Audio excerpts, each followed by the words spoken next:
হুজুর, আজকে আপনি কোনো নবীর গল্প বলবেন? আজ তোমাকে শোনাবো এক মহান নবীর কাহিনী, যিনি আল্লাহর পথে তাওহীদের আহ্বান করেছিলেন, মূর্তিপূজার অন্ধকারে আলো ছড়িয়েছিলেন। ইব্রাহিম আলাইহিসসালাম। ইব্রাহিম আলাইহিসসালাম ছোটবেলা থেকেই সত্য খুঁজতেন। তার বাবা ছিলেন মূর্তি তৈরির কারিগর। কিন্তু ইব্রাহিম আলাইহিসসালাম বুঝতেন, যা মানুষ নিজের হাতে বানায় তা কখনোই আল্লাহ হতে পারে না।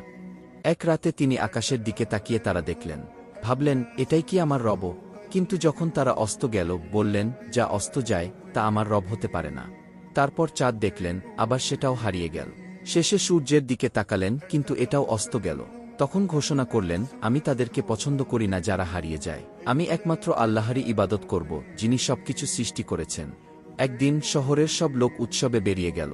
ইব্রাহিম আলাইহিসসালাম মন্দিরে ঢুকে মূর্তিগুলো ভেঙে ফেললেন, শুধু বড মূর্তিটিকে রেখে দিলেন। যখন লোকেরা ফিরে এসে দেখল, রেগে গিয়ে জিজ্ঞেস করল, এ কে করেছে? তারা সন্দেহ করল ইব্রাহিম আলাইহিসসালাম এর দিকে। ইব্রাহিম বললেন, এই বড মূর্তিটিই করেছে, তাকে জিজ্ঞেস করো যদি সে কথা বলতে পারে। লোকেরা চুপ হয়ে গেল, কারণ তারা জানত মূর্তি কিছুই করতে পারে না। লোকেরা ইব্রাহিম আলাইহিসসালাম কে শাস্তি দেওয়ার জন্য বিশাল আগুন জ্বালালো।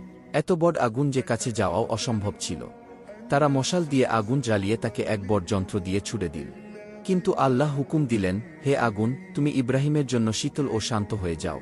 ইব্রাহিম আলাইহিসসালাম নিরাপদে আগুন থেকে বেরিয়ে এলেন, আর লোকেরা অবাক হয়ে গেল।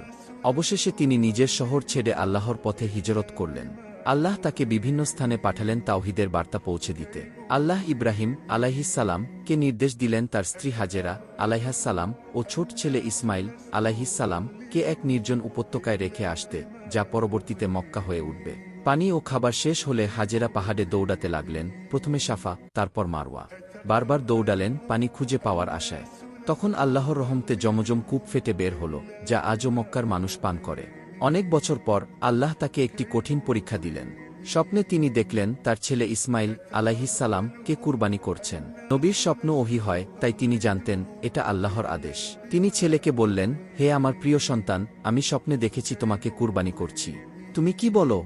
ইসমাইল আলাইহিসসালাম জবাব দিলেন, হে আমার বাবা, আপনি যা আদেশ পেয়েছেন তা করুন। ইনশাআল্লাহ আপনি আমাকে ধৈর্যশীল পাবেন। দুজনেই আল্লাহর হুকুম মেনে প্রস্তুত হলেন। কিন্তু যখন ছুরি চালালেন, আল্লাহ ইসমাইলের বদলে একটি বড় দুম্বা পাঠালেন। আল্লাহ ইব্রাহিম আলাইহিসসালাম ও ইসমাইল আলাইহিসসালাম কে কাবা নির্মাণের আদেশ দিলেন, যা হবে তাওহীদের কেন্দ্র। তারা কাজ করতে করতে দোয়া করলেন, হে আমাদের রব, আমাদের কাছ থেকে এই কাজ কবুল করুন। আজও কোটি কোটি মুসলমান কাবা ঘুরে তাওহীদের সাক্ষ্য দেয়। ইব্রাহিম আলাইহিসসালাম এর জীবন আমাদের কয়েকটি বড় শিক্ষা দেয়। ১. সত্যের পথে অটল থাকা, যত কষ্টই আসুক। ২. আল্লাহর আদেশ মেনে নেওয়া, নিজের ইচ্ছা ত্যাগ করা। ৩. তাওহীদ ছাড়া মানুষের মুক্তি নেই। হুজুর, সত্যি আল্লাহর পথে কত বড় ত্যাগ স্বীকার করেছিলেন তিনি। হ্যাঁ, তাই আমরা তাকে কি খলিলুল্লাহ, আল্লাহর বন্ধু বলি। আল্লাহ আমাদেরও সেই ঈমান দান করুন।